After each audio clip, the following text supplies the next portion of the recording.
Hello friends, welcome to meaning in Telugu channel. ఈరోజు word ఏమిటంటే averted. దీని తెలుగులో నివారించబడిన, తప్పించబడిన అని అంటాం. ఈ వర్డ్ని ప్రమాదం లేదా సమస్యను తప్పించడం అని అంటాం. దీనికి సంబంధించిన కొన్ని ఎగ్జాంపుల్ చూద్దాం. వాటితో ఇంకా బాగా అర్థం చేసుకోవచ్చు. ఫర్ ఎగ్జాంపుల్, ఫస్ట్ది the quick action of the fire fighters averted a major disaster.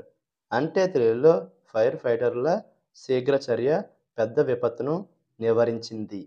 దీని next example and final example, by paying attention he averted an accident on the road. అంటే తెలుగులో జాగ్రత్తగా ఉండడం వలన అతను రహదారి ప్రమాదాన్ని నివారించాడు. ఈ వీడియో మీకు నచ్చితే లైక్ చేయండి. మరిన్ని వీడియోల కోసం మా ఛానల్ని సబ్స్క్రైబ్ చేసుకోండి. Thank you friends.